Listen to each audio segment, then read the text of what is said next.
And we know that in the teaching learning, we need lots of resources. Now, when these resources are, most of these resources are copyrighted, then how can I make use of them? How can I make use of these resources is another question. Because there are lots of concerns like copyright. So how will I make use of the resources, especially for my teaching learning? So that is where this particular session is focusing on the open educational resources. Now we know that we are talking about the learning resource. Now what are learning resources? In a common man point of view, we can say that any resource that is available, this is what we were thinking, whether these resources are available before us, locating, accessing, compiling, these were our actual work. So we were keep on searching for whether these kind of resources are available. Can I know some place where I can get this kind of material? Can I have some materials which are mapped to my syllabus? Then I'll be so happy. Or else I may have to customize. I may get some material maybe from some foreign universities, but those material might be customized to their culture, their ethnicity. The context would be different. So I need to appropriate it to my learners, to my users. So we were trying whether these are available. And in conventional teaching learning, we know that when the teacher goes to the classroom, within the class, the energy what the learners are bringing, maybe the collective energy or the responses, the arguments, the negotiations, what is happening in the classroom, even the facial expression of the learners would be acting as a resource. It's easy that yes, there is a possibility of this type of resource available in the classroom. We may expect that is also fine. Because every resource, we used to say that nobody build a house after collecting maybe 40 lakhs or 50 lakhs together liquid cash, then let me start my house construction. Nobody do that. So we always expect on the way we will have something. And that may be sometimes the most appropriate, which I can get from the situation. Like what we say, the feedbacking system. In teaching learning, we use a lot feedback. From the context, we take something and put it back. So learning resource is anything that likely to be available or readily available which supports learning. So what are the different types of resources that we were using and we are using now? Maybe I have just presented before you 6 different types. The first one is the textual material. Almost all of us are comfortable in sharing the textual material. Either I type or I scan whichever I have written. I convert into digital format, either using a scanning app, or I type, or I copy paste and then I share. So textual or download the articles or the materials, textual material. So almost all of us feel that, okay, this is one of the most important and most popular and most effective. But later, maybe when we depended on the new media, then we could understand that mere text will not help me to be effective. Then we started using images. And we know that an image can speak more than 1,000 words. Then we started creating images, maybe using our own mobile phone, or drawing, or editing using Photoshop or GIMP, or taking the screenshot using the print screen button or the snipping tool, or preparing the infographics or word cloud. There are different ways with which we can create the image. So images slowly started using.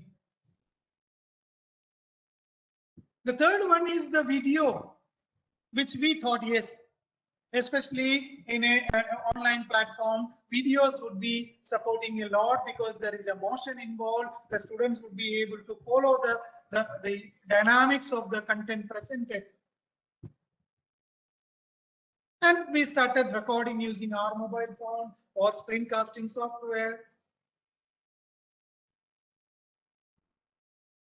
So these three, most of us started using. Have you started using animation? Animations mostly been searched more by the primary school teachers, or maybe secondary school teachers, because those students may like the animation. Those who are in higher education, they were a bit reluctant in exploring animation because they felt that what an animation can do. A video would be fine. But in video, the problem is sometimes I may download a YouTube video which is running for around 1 hour. I'll give the link in my Google Classroom. The students may feel that how much time I should watch. Should I watch the whole 1 hour? Then they may start asking, so 1 hour watching the video is not possible. Would you be able to say that how much time or which portion of the video I should watch? Then we started thinking, can I hyperlink? Can I divide the video? So some of us started learning video editing software. An animation where the pace can be controlled. But most of us don't know how to prepare an animation. Since we don't know how to prepare animation, I think we were reluctant. Maybe some of the interactive whiteboard softwares, they allow to prepare animation just by drawing on the board. You can animate it. Certain animations we do even with the PowerPoint.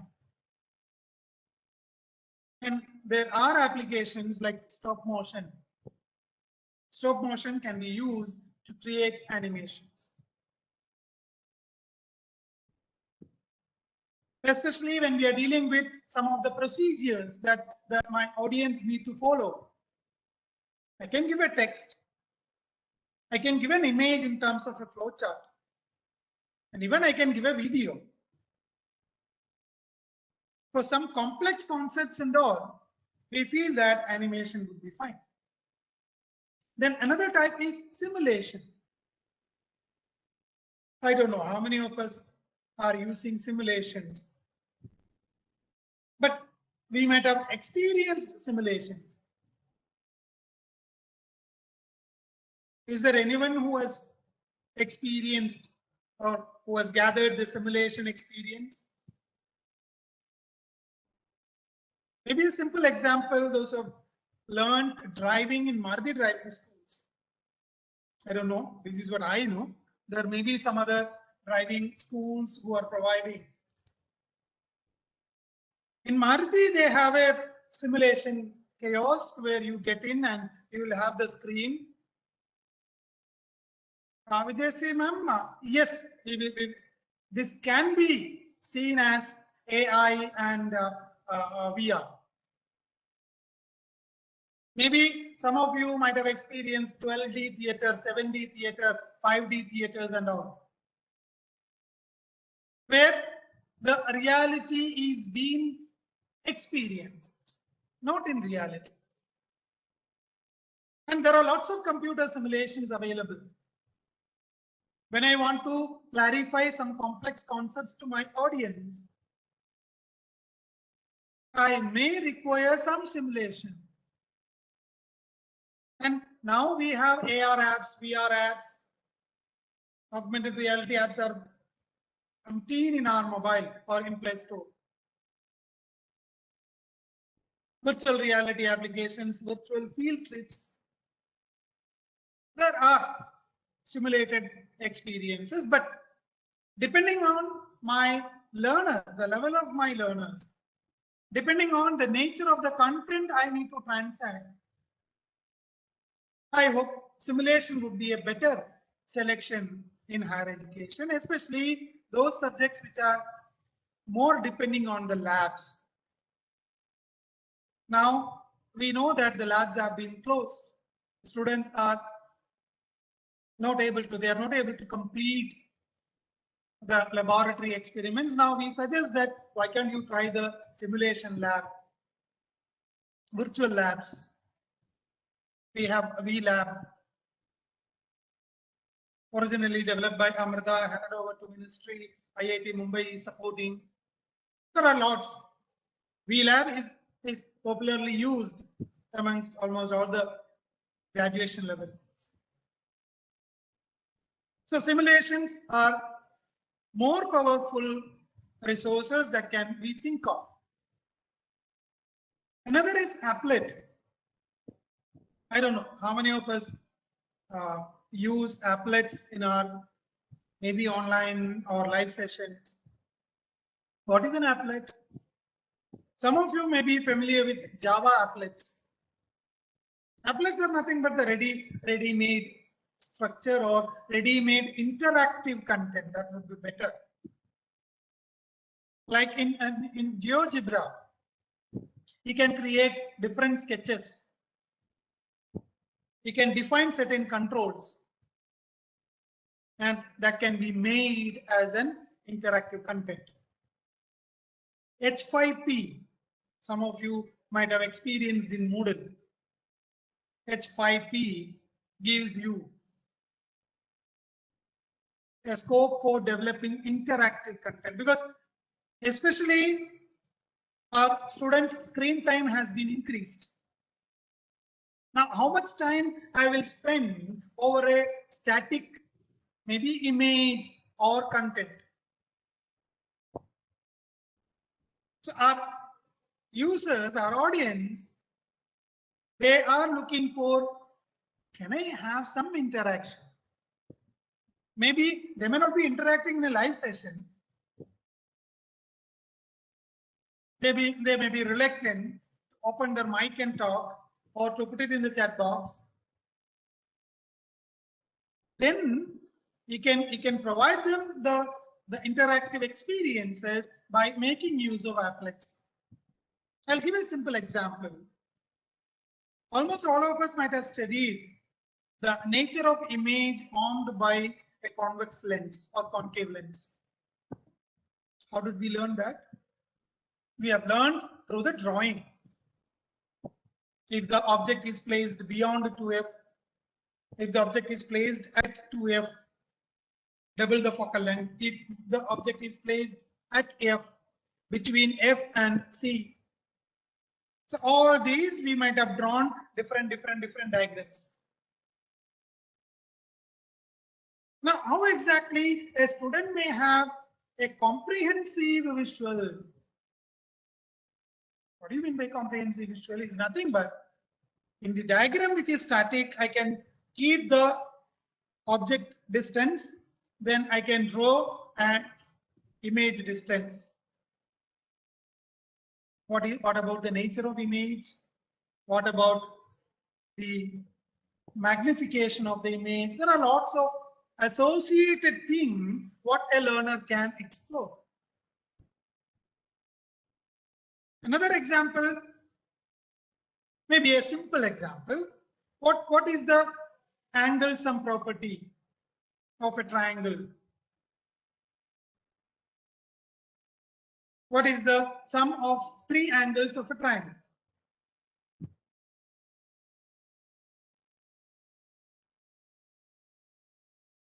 Hope anyone can respond. Otherwise, you will sleep.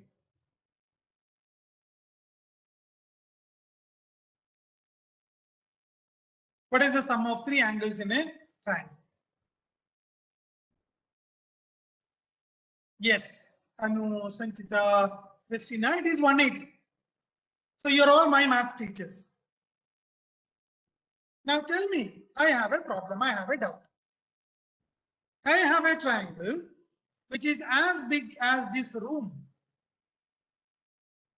Now my problem is, will it be 180? If there is a triangle as big as my home, will it be 180? Gunjan says yes. Sanchita says yes. How will you convince? Gajanan, sorry. How will you convince? We say yes, of course. But as a learner, I am not getting convinced. How will you convince me? We will say that is the generalization. That is universally accepted, no more questions. But I am still not yet confused, not yet convinced. So how will you address this? Some teachers will tell that you keep on drawing number of, then you find out. But still, my visual is in my text notebook, where there is a limit of the length or the size of the triangle. Then the teacher say that, okay, now what will we do? Come, I will take a big rock. I'll take the students to the ground. Then I'll ask them to construct different sized triangles, ask them to measure. Now, at least there is a possibility. But how much time I need to spend? There comes GeoGebra, a free and open source software, which supports you, which tells you that you construct a triangle and you can interact with the triangle just by holding one of the vertex. You can move anywhere in the screen. As on you are moving, you can create n number of triangles. And we know that in order to evolve a generalization, the accuracy of generalization will depend upon the number of trials. So applets are those which helps you for visualization, analysis, verification. But blankly we say, I don't know, sir, how to prepare, then how will I use? Applets are similar to the templates that you are creating. There you just give some data. Some of you may be doing. Like you take Excel and you key in all the formulas. Somewhere you give the data, it will capture those data and give the end result. It's an applet, interactive. Now, one most important resource I have missed out here, which now almost all of us are using. Audio resource. Audio was not being considered as a resource maybe a few years ago. And we know that AIR was the only radio facility we had. But the urbanization has given a scope for the private radio channels, FM stations. What are they telling?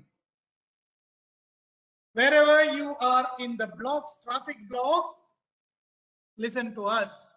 Wherever you are working, listen to us. Audio has got tremendous power.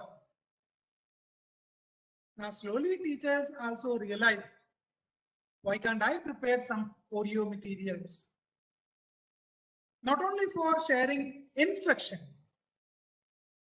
not only sharing instruction, even the entire lesson, I can read, recite, paraphrase, communication skills, pronunciation, all these can be put it. Now, we may think that, okay, that is applicable only for language. No, no, my dears, because a senior faculty from JNU was sharing, he is teaching quantum mechanics. Now, he completely depend upon audio material. He record his own sessions as an audio file. Using Audacity, he edit, split maybe 1 hour audio into maybe 10 minutes or 5 minutes audios. Share to the students. They have the mobile phone. Now we say that our students are addicted. Why are they addicted? They don't find any other use, maybe for education. You try to provide educational material, but that you have to compete with the attractiveness of a game. Then only they will use it. They will get fascinated and they will start using it. Or right now I am sitting in Tamil Nadu. Whatever best way the teachers are teaching, suppose I can explain some content which is there in English into their vernacular language. I explain in Tamil. Students will be behind me. Why? The clarity would be more for some of the students if they can listen in their mother tongue. Read now, audiobooks are available. Audiobooks are available, and some of us are using podcasting as a tool. So audio is also a learning resource. So my intention was gives you an idea what are the different types of resources that we can use. It need not be developed by myself. Even if I can collect, compile, customize, that would be great. But there comes the problem. These kind of fascinating materials would have developed by some corporates or some proprietary people for which we may have to pay. We may have to pay huge amount. Now we started hearing that some of these are going to be in subscription mode. We can subscribe it for 1 month. Even some of the assessment tools, some of the assessment platforms, what they're telling. Per head, you have to pay. Per user, you have to pay. Even in Google Meet, recently you might have seen, they have incorporated breakout rooms, Q&A polls. If you need that kind of version, I think some $8 per user they are charging. It's a huge. Now we started thinking, is there somebody who is giving free? We have a doubt. Something comes in free, may have some hidden. Without that, yes, we have large number of resources available in the internet, which is called OER. It actually an alternative for the proprietorship or the copyright. Open educational resources, which is open. Now even we started discussing about open education. Education needs to be open. Under any circumstances, nobody should deny the access of resources. EFA, education for all, is an old concept. Even still, we are supporting that education should be accessible to all. So what is OER? OER says any material, whether it is used for teaching, learning, research, in any medium, either it is digital or print. What is the condition? Either that should reside in the public domain. What is public domain? We know. Facebook is in public domain. That is why sometimes we sensitize our students or teachers, especially ladies. We suggest them that don't put your high definition single photographs. Anyone can use or misuse or abuse. And that is where Facebook gives come up with some restriction. You can decide your privacy settings. You can lock your profile. You can decide who can tag you. You know that. Means that is in public domain, whatever you are putting, whatever you are sharing can be used by anyone at any time without your knowledge, without your permission. So we know there would be misuse, abuse. You may remember the public domain or something called General Public License, GPL, which Wikipedia was having in the beginning. Wikipedia started with the General Public License. And that is where maybe the teachers at that time, they were not advocating to refer Wikipedia. Because if I upload a page, the next moment somebody can enter or somebody can edit. So the authenticity of the content was in doubt. Because of this condition, now slowly this open software movement has given some concept of open licensing with certain restrictions or without restriction, both are there. But it is open license, not under public domain. It is open license which may have certain restrictions or no restriction. That permits no cost to access the content, no cost to use, no cost to adapt, no cost to redistribute. We'll discuss that. OECD explained digitized material offered freely and openly. Now, some of you will be able to connect it with free and open source software or called POS. Even Ministry of Education has given more emphasis for free and open source software rather depending on proprietary software. You can encourage proprietary software if and only if they are affordable. Right? So each one of us are looking for, would there be something free which I can use? For educators, students, learners, and OER can also include the software. Now, OER brings different levels of freedom. Maybe those who are knowing free and open source software, you know that there are certain freedoms. Maybe you call it as freedom 0, freedom 1, freedom 2, freedom 3. There are different levels of freedom. And the similar concept is being reflected in OER also, or in open licensing. OER is nothing but those learning resources, those resources which are residing, which are under open license. Now, what makes the OER interesting? There are 5 R's associated with OER. Retain, redistribute, revise, remix, and reuse.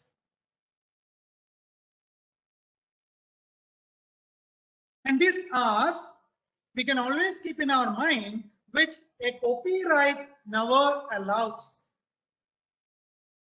Copyright, we know what is copyright. Copyright says that all rights reserved. All rights reserved. No part or complete of the material can be produced, reprinted without prior permission of the author or the publisher. You can check.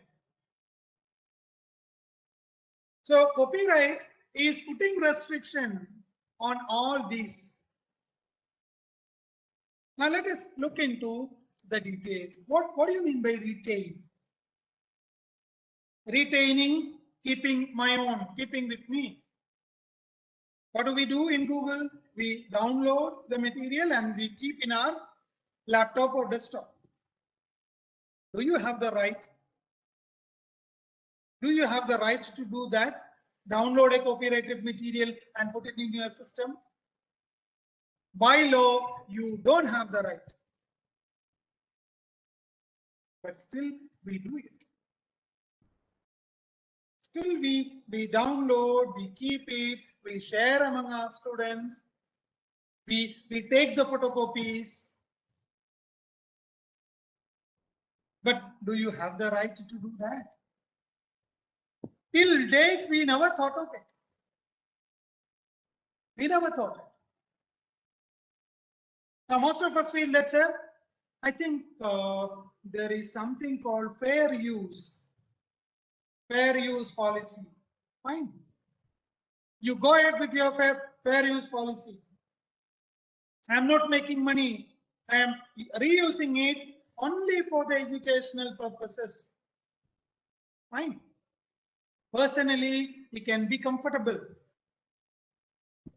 until the author goes to the law.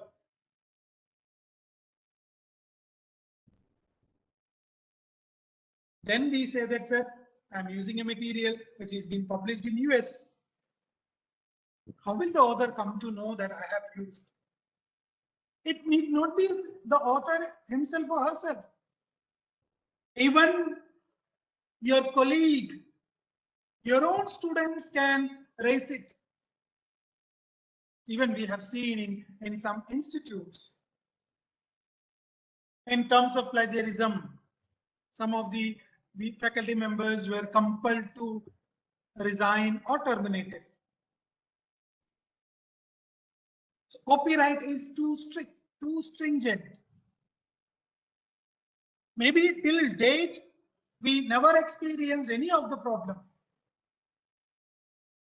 That doesn't mean that tomorrow we are safe. Because now our digital intervening is more. Digital intervening is more. So therefore, please remember, if you are downloading, if you are keeping the copyrighted materials at any time, that can create a threat. Parallelly, OER says, please use our materials. You can retain whatever way you would like to. You have every right to make it on. Control copies of the content, like downloading, duplicating, storing, and managing. So OER challenges copyright. Copyright say all rights reserved.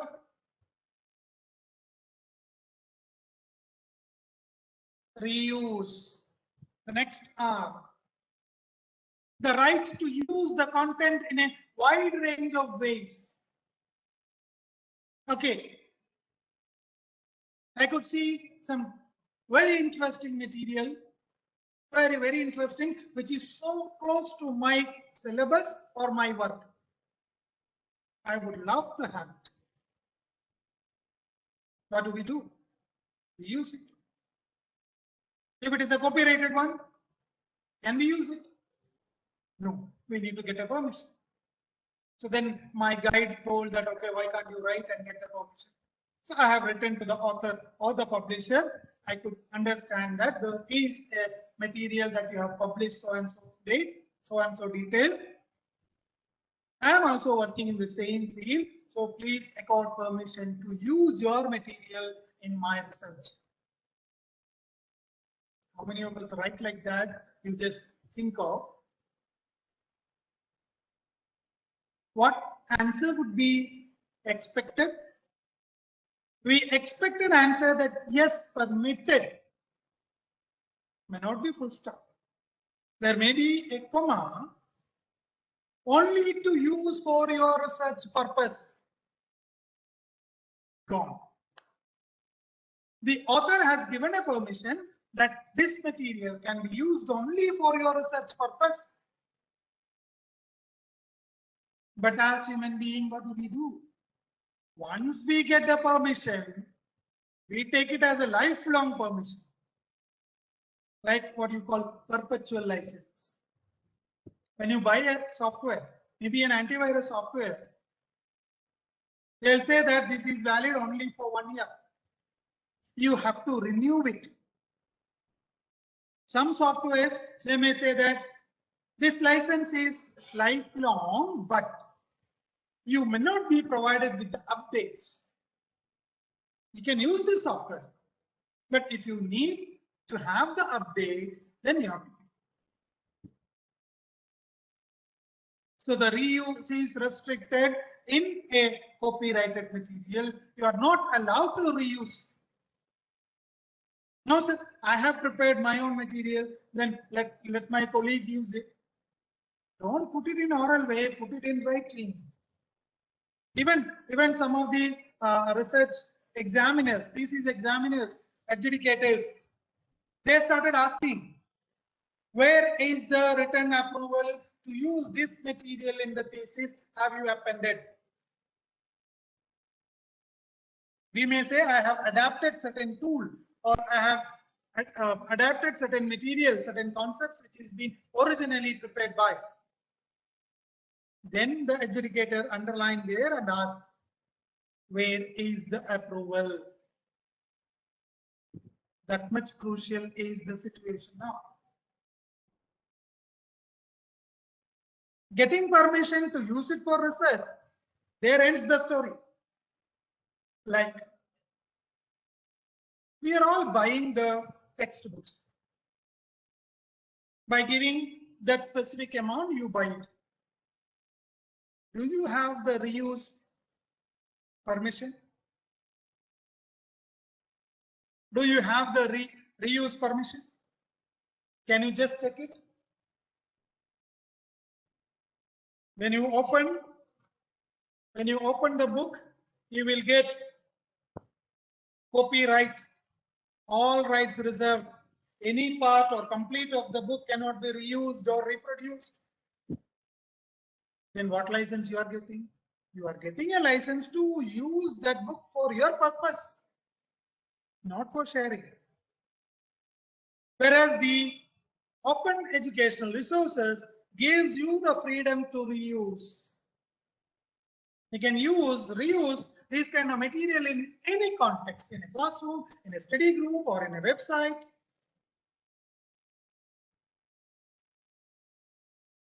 Revise. What is revise? Sometimes we feel, I have downloaded some material from maybe Sage. I've got one research article. From Taylor and Francis, I got another. Both of them are from the same field. Then I feel that, okay, I will take this theoretical or conceptual framework, but I will add my data. If I feed my data into that, how would it be?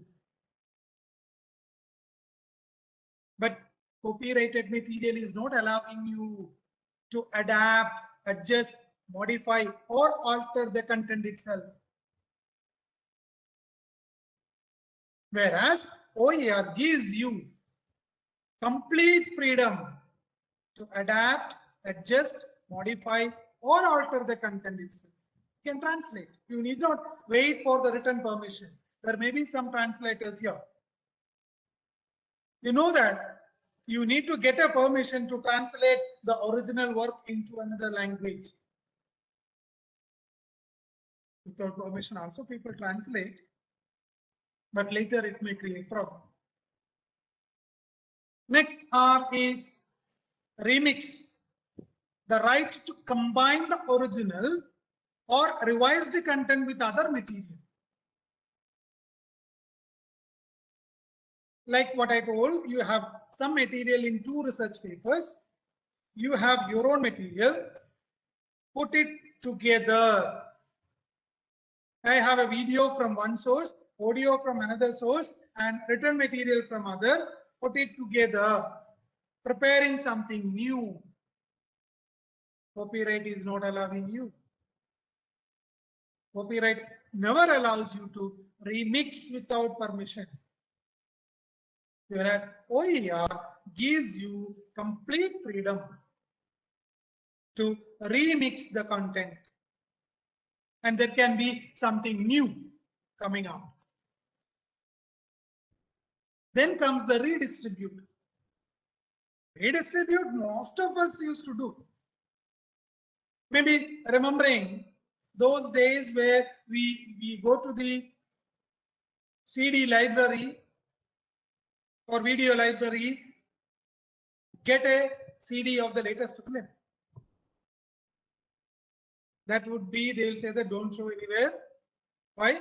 They might have bought one original CD, they might have made copies and distributing. Then later, in the CD itself, it came the legal warning. This is meant for viewing at home, not for public exhibition. Now, what are we doing? Sir, do you have this software? Ah, yes, I have got it licensed. Can you just share it, sir? We will give the flash drive, we will get a copy, we will reuse.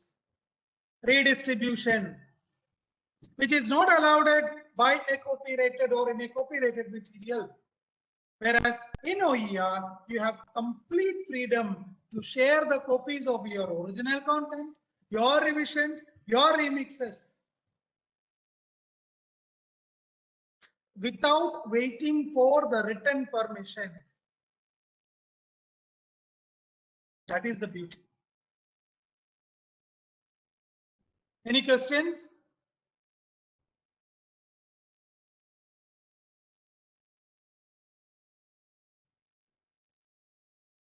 Any questions?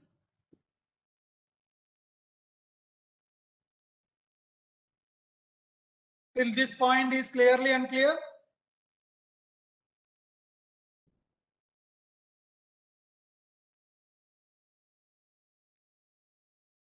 Authenticity, yes. Okay.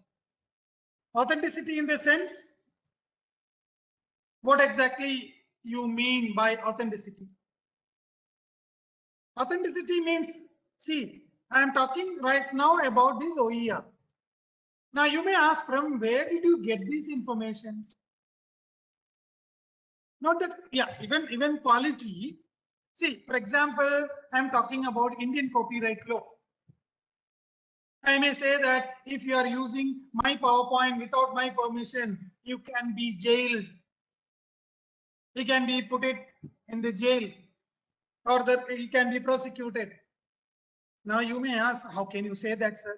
Show me the rule. So show me the law. I may give you some bogus information. Then you may doubt, is it true? Like, for example, weather forecasting. Weather forecasting, different people give different weather forecasting. Now, what about the authenticity? Suppose a student is coming and asking, sir, from where can I get the census data? You can see lots of platforms are giving, lots of websites are giving different data. As a teacher, what should I tell? I should say that go to Survey of India website. Don't go to the governmental website. They are responsible to provide the appropriate, correct, precise data. That is what authenticity. You as an authority, I can depend on you if you are an authority.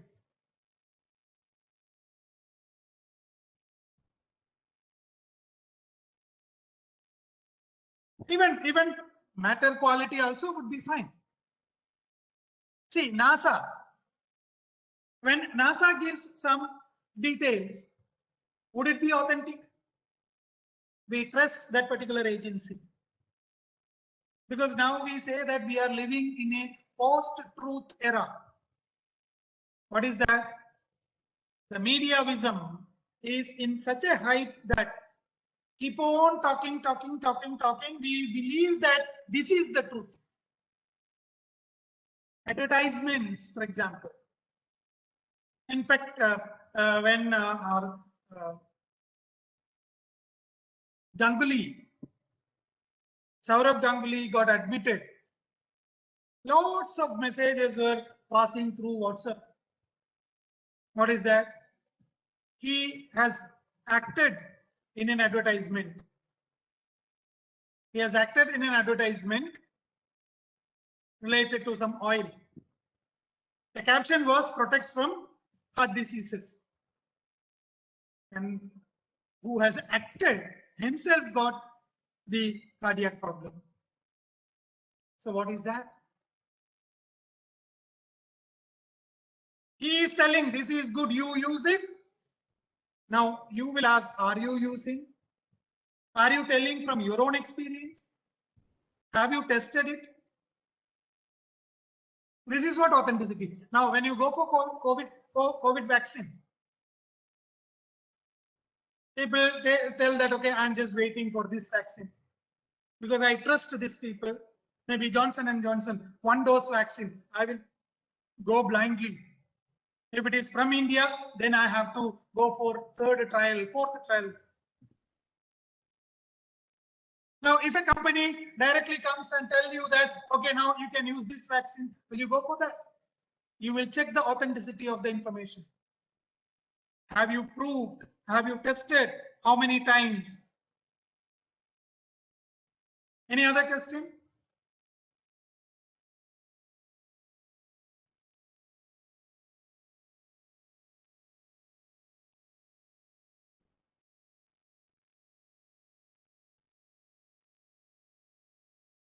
Okay, I think we can move ahead.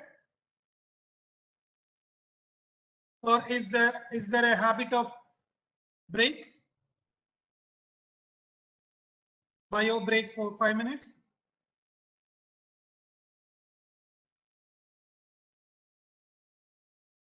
What is So the we usually don't take breaks, but if you would like a break, we can take a break.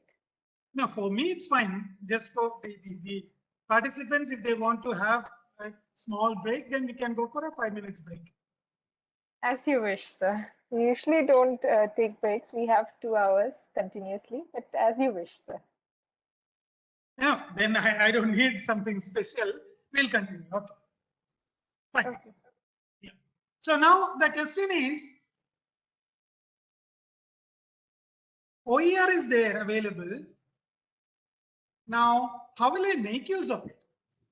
Maybe as a academic person, what is my advantage? Or as a teacher, how will I make use of it? So that is where I just put a point that integrating OER. I'm just giving some suggestion. There are lots of details given. Even there are rubrics. There are tools with which you can assess an OER, the quality of OER. My suggestion would be here. 1, we need to locate the OER. Where is this from? Where I can get? That is very important. Sir, I don't know from which are all the OERs available.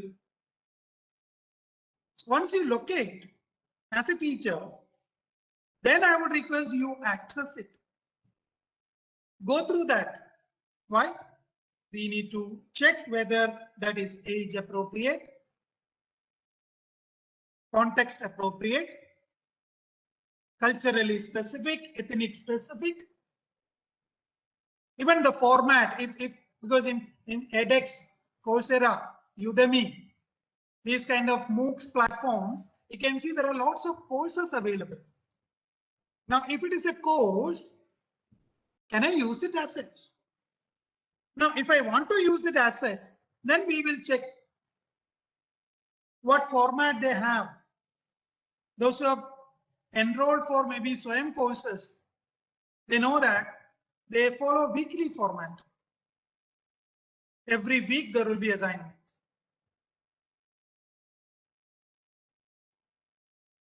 So weekly format are not being generally followed in our classrooms. We follow the topic or the unit format. So what is the format? What about the language? Sometimes we feel that the language is not comprehensible for our students. They use a research language, whereas here I need maybe a simplified language. Then you place it with your curriculum. Can I find some place? I have seen some material. Can I find some place in my curriculum? Mapping. Because if there is a course as such, ditto to the course which I am offering as a faculty member, then I feel that why can't I use as such? If it is there, it's well and good. It's well and good. Or like in NPTEL, Swayam Prabha or EPG Pathshala. These are some of the MOOCs platforms where you have lots of material which comes under open license. So I have seen a video, a demonstration based on a lab experience. Then I think that, okay, I will use that video alone. Or I have transcript, lecture notes. So I feel that I will explain to my students, but to support my explanation, I can use this particular lesson script. This is what placing. So if you find a place, then I would suggest look for the license. Though it is open license, as I told, there would be certain restrictions. So what kind of restrictions they have? Is it completely free to share and do anything with that material? Or are there restrictions? If there are no restrictions or little restrictions, then based on that, either we can adapt or integrate. So this you can keep it in your mind if you are interested in making use of OERs. Now OERs, yes sir, I am very much interested. Next moment onwards, I'm going to use it in my teaching. Wait. What is the problem? As an individual, I could understand the advantage of this OER, but when I'm using in my institution, whether the institute approve it, like what is happening now, every teacher may be following their own method. Though it is being called online, we'll be following our own convenient methods. Why there is this disparity? Some teachers may be using Google Meet, some will use WebEx, some will use Microsoft Teams. The students are utterly confused. Now, certain institutions have given specific framework what you're supposed to do. Their own learning management system, maybe Moodle, or their own platform. And every teacher needs to prepare material and share it. So what the institute policy is also important. Now some of the institutes have started their own portals where they put all these OERs. So slowly we can influence the institute back and suggest we need to have this kind of policy. Where do I find OER? These are some of the, just one.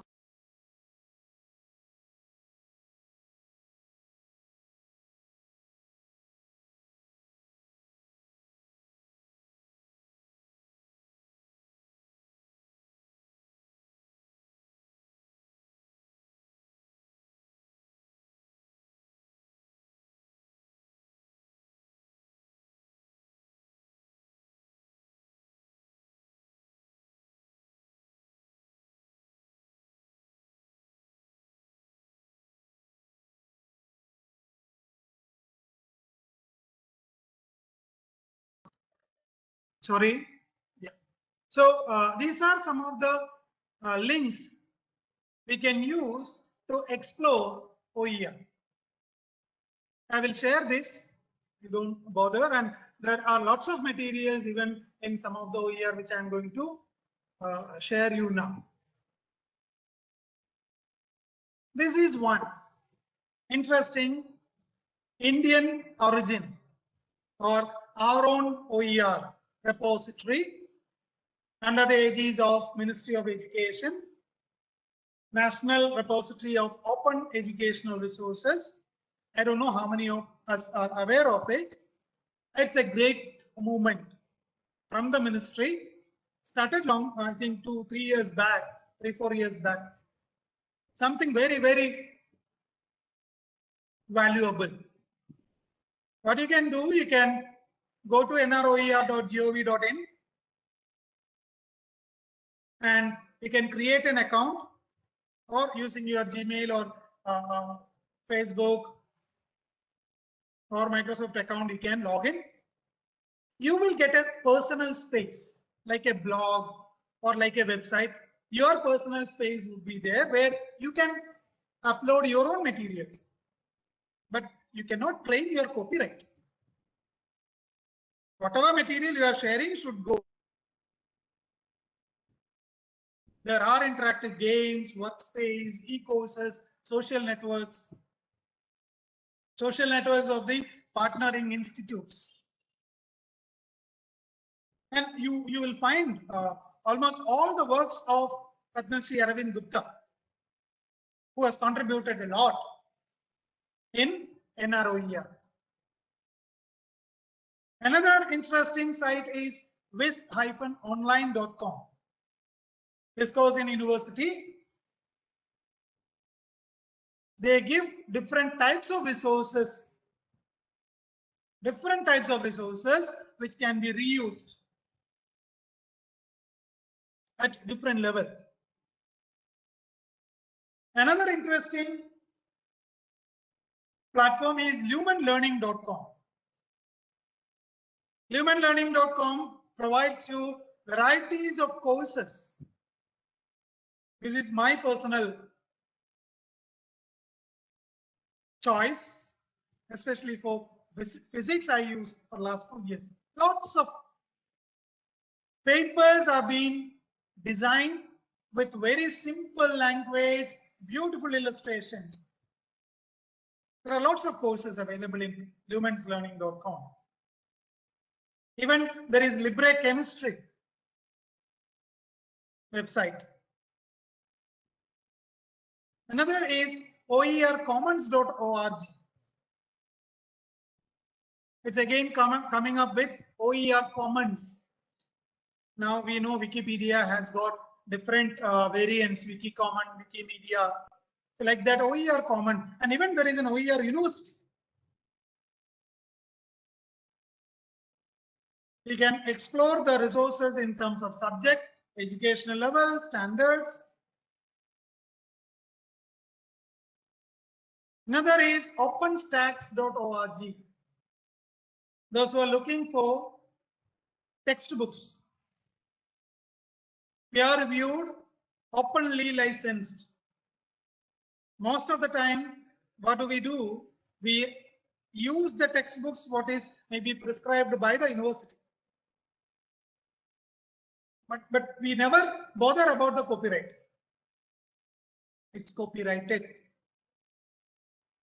But here you'll get free, openly licensed textbooks under different subjects.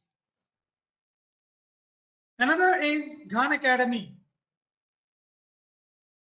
I'm not advocating Khan Academy, which may provide different varieties of resources. My suggestion here is you explore, you can understand what varieties they have brought in the content representation. There are various representations of the content.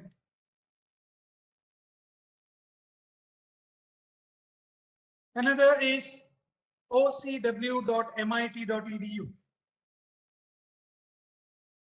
Massachusetts Institute of Technology, MIT, open courseware. Beautiful materials are there. Stanford has got, Cambridge has got. Almost all the foreign universities are having their own OER portals or OER repositories or courseware consortiums.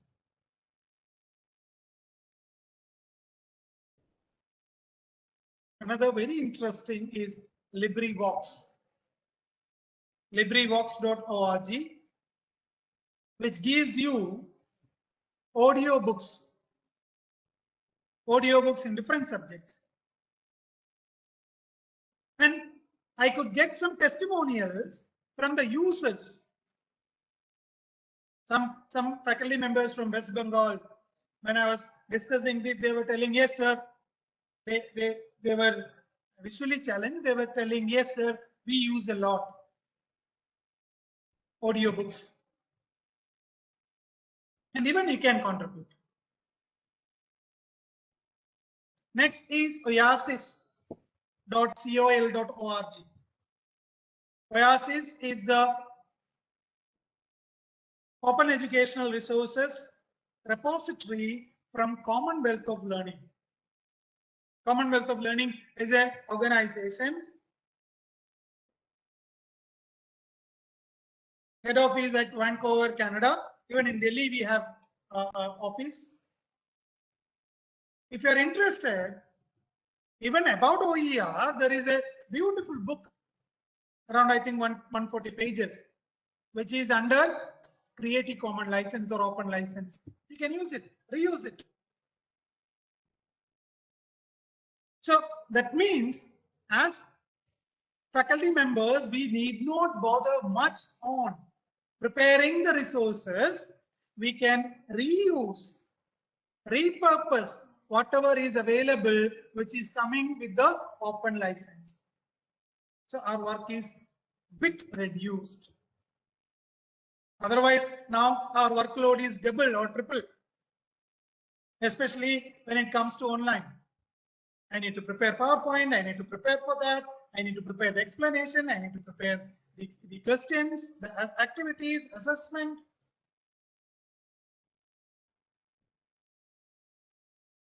So OASIS is a repository, comes from Commonwealth of Learning. Now, what makes this OER like this? I was mentioning, maybe if you remember, UNESCO's definition, UNESCO was suggesting either public domain or under open license. Right now, the most popular open license is Creative Commons. Creative Commons is an open license which is being used extensively as an alternative for copyleft paradigm. We have copyright. We have seen C written to the right, all rights reserved. Whereas we have copyleft now. All the rights left to the user. All the rights completely or with certain restrictions. This is what copyleft. Now, under this copyright, we have the licensing system called Creative Commons. There are these symbols may be familiar to you. There are 6. All has got CC common. CC stands for Creative Common. And then in all the 6 you can see there is a BY. That gives you an idea that these Creative Commons licenses are attribution licenses. You need to attribute or acknowledge the original source. You need not get the permission. You need not get a written permission to make use of this material. The author himself or herself, while licensing, given you the freedom with the condition that you need to acknowledge who is the original author or what is the original source. That is why BY stands for. Let us look into the 6 types of license. You can see 7 listed here. The first one is public domain. Public domain, and then 6 Creative Commons licenses. What you can see, there are 5 components that we can always think about in terms of a license. Or I can say the 5 freedom. First one, copying and publishing. Whether this license allows you to copy and publish. Second one, whether attribution required. Third one, commercial use. Whether this license allows you to use that material for commercial purpose. Then modify and adapt. Whether that licensed material allows you to mix your versions. And last one, whether that license allows you to change that license. I hope it is clear. 5 maybe dimensions. 1, copy publish. 2nd, attribution required. 3rd, commercial use. 4th one, modify and adapt. 5th one, changing the license. In public domain, you can see except attribution required, all are tick marked. What is that? No attribution required. You can copy, you can publish, you can use it commercially, you can modify, adapt, and even you can say, this is my copyright. That is the thing in public domain. Whereas coming to CC BY, CC BY, you can see all the 5 are tick marked. From CC BY onwards, downward, you can see all licenses require attribution. Means we have to attribute the original work. And what is CC BY? Simplest form of Creative Commons license. You give the attribution, you can copy, publish, you can modify, adapt, you can commercially use, and even you can change the license. You can change the license means you can claim your copyright. Second one, CC BY SA. Creative Commons by share alike. How does it make difference? You cannot change the license. Remaining all are okay. You give the attribution, you can copy, publish, you can commercially use it, you can modify and adapt, but you cannot claim the copyright. You also need to share your modified version with the same license. Then CC BY ND. No derivative. Means this, if any material is under this license, Any resource, if it is under this license, attribution required, copy publish, commercial use, all are allowed except you cannot modify or adapt. You cannot change anything in that.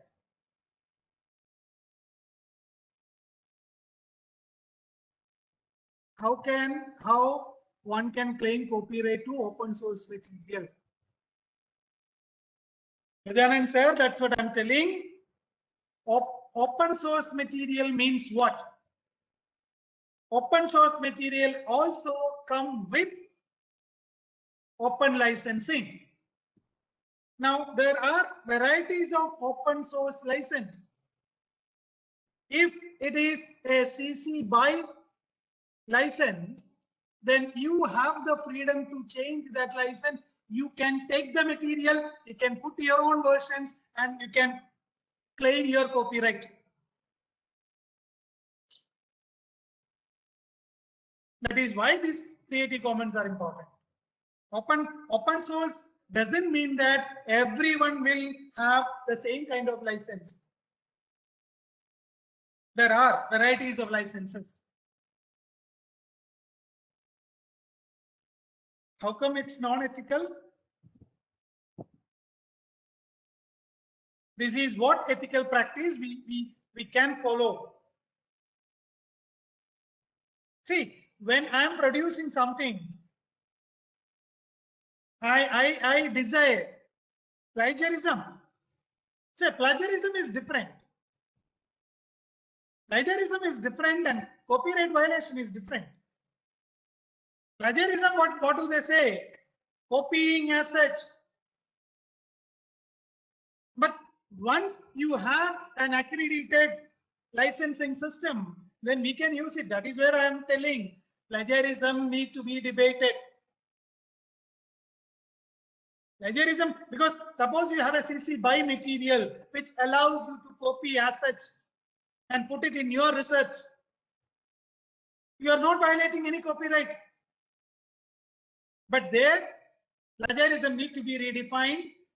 If you can use open licensed material, what about the plagiarism? Nowhere they have mentioned. CC BY NC, you can see no commercial, all other freedoms are there. CC BY NC-SA, restrictions are getting increased. Attribution is required. You can make the modification, you can copy and publish, but you cannot use it for commercial purpose and you cannot change the license. And the last one, CC BY NC-ND. No commercial, no derivative. You cannot make modifications. You have to use the material as such. Not for commercial purpose, then you can say that is your copyright. So this is all about open educational resources. Now, if any questions are there, we'll take up some a few questions. Then we will move to maybe another small section where how exactly we can get this kind of material from internet.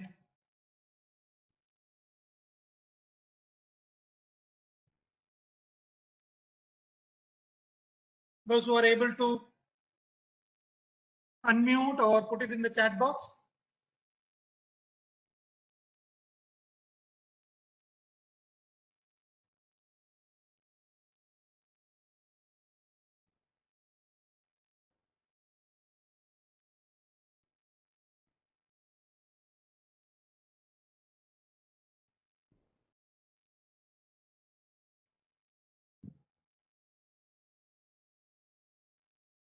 If any one of you have any question, you may please unmute and either you can unmute and ask or you can put it in the chat box.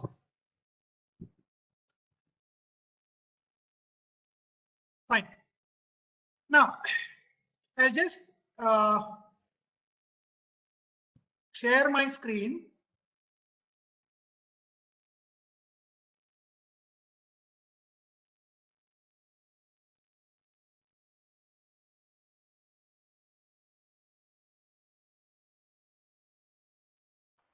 I'll just go for Google. This is what usually we do.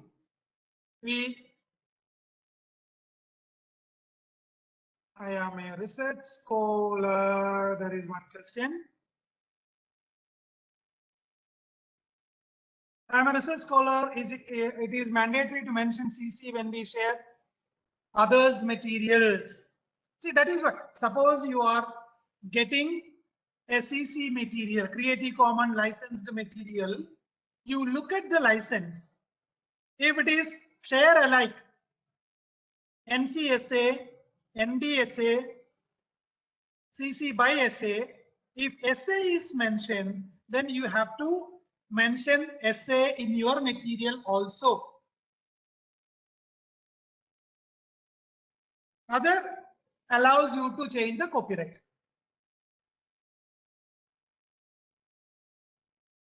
So what actually we do, we go for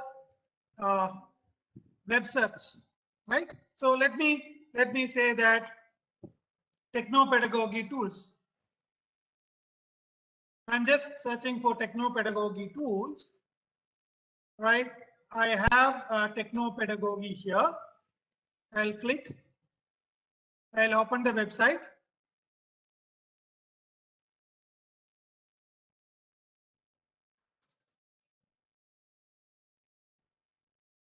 So I'm getting, this is TLSS Ottawa Teaching and Learning Supports. So there are some materials which I think that, okay, this material I can use it. So what do? We just copy and put it in whichever platform or whichever application we are using, we will put it. But one thing we have forgotten. What is that? Just come down. Now, there is a copyright mention here. I hope you can see. Click on that.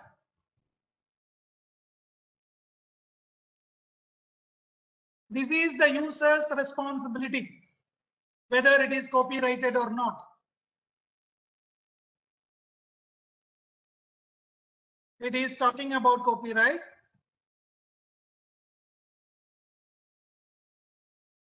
So we have to write to this office for general copyright questions or permission requests. We have to contact. That means the materials under this website are copyrighted. We have to get the permission to use this material. Now, how can you avoid this? Google itself gives the tool. Go to settings. There is an advanced search. Click on that. There are lots of additional options in Google search. 1. Now there are 3 words: techno, pedagogy, tools. What Google will do? Google will search all the data related to techno, related to pedagogy, related to tools, and bring to you. Now, if you want to be specific, I need techno-pedagogy tools, then what we have to do, we have to put it in the asterisk or quotation mark for the specific search. Not told by me. You can see here, it is told by Google itself. If you want a variation, any of these words would be fine for me. What you can say, type or between the words. Some words you need to exclude. You can put a minus symbol before that phrase or word. Then suppose you are looking for some quantitative data, some measurement. You can give the range, within which range you need the data. Language you can specify. Region you can specify. Last update. Suppose we are looking for some notifications which is being published last day. Google will give maybe almost all time span. You can restrict it. You say last 24 hours. Site or domain. I was mentioning authenticity. So how can we look for authentic material? We'll say some institutional materials, some governmental organizations, some organizations, educational institutions. They have different domain, .edu, .org, .gov. So you can restrict. Terms appearing. We are given a search term. Where exactly it is appearing? Anywhere in the page. That is by default. Even the word that you have given may be coming in the reference, not in the body. Reference it may be coming. You have to search, sit together and spend all your time. So you can say, not anywhere in the page, I need in the title of the page, text of the page, URL of the page, links to the page. Show explicit results. You can put it, say, hide explicit results.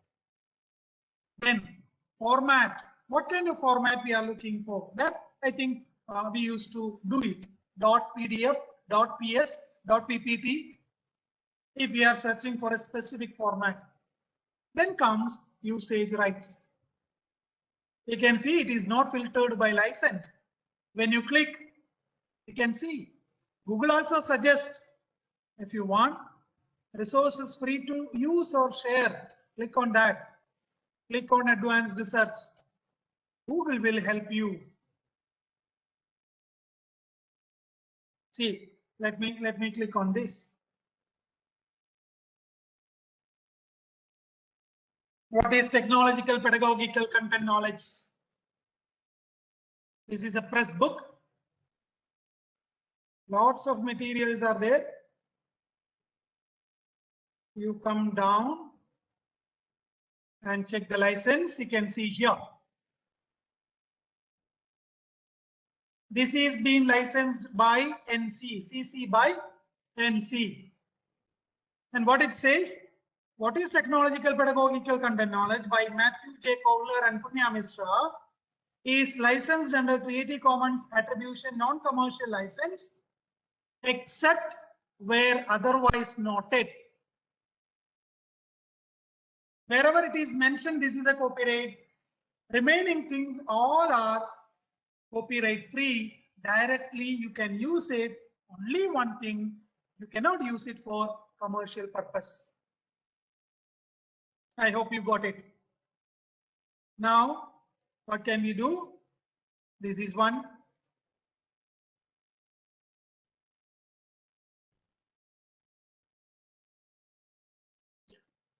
Now let me go back.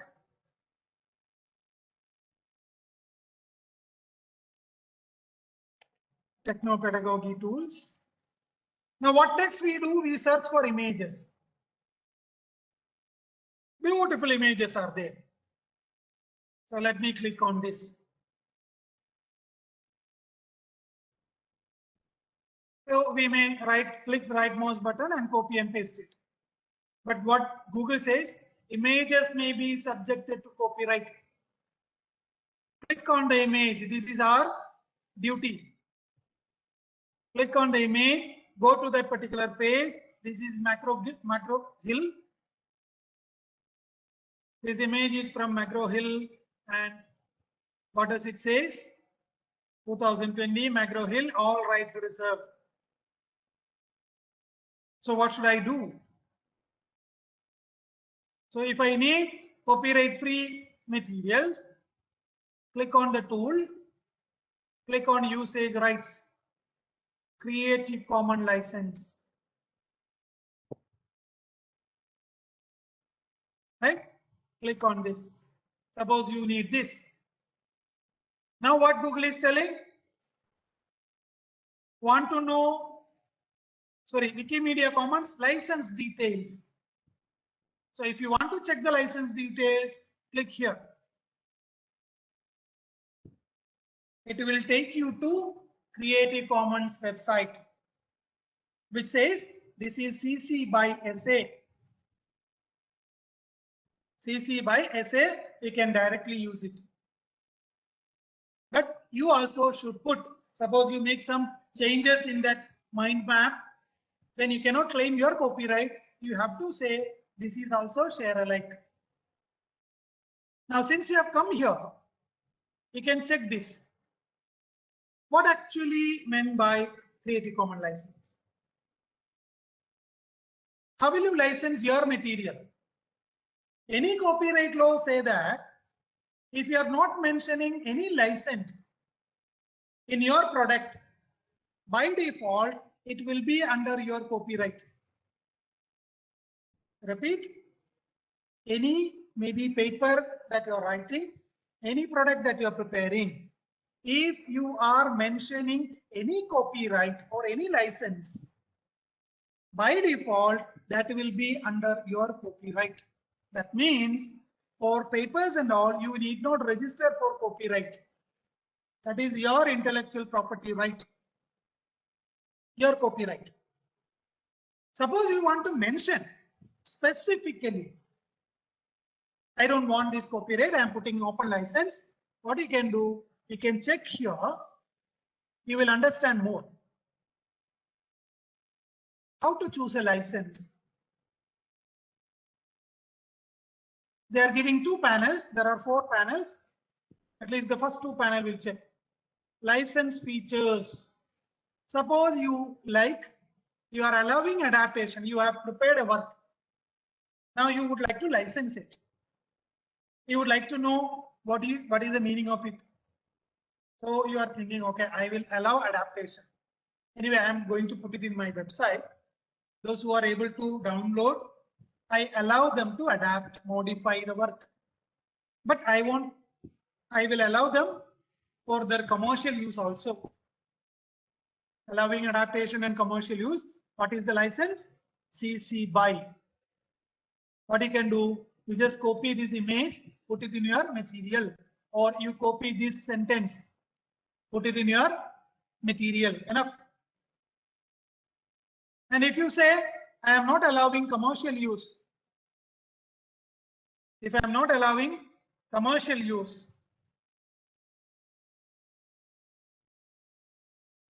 then what is the license? CC by NC.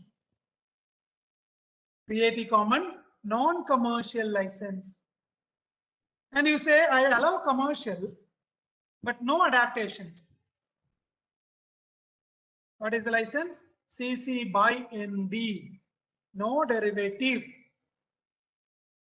Now you say, yes, I allow adaptation only if you also share alike. What is the license? CC by SA. No commercial if you say CC by NCSA. So this particular site also you can check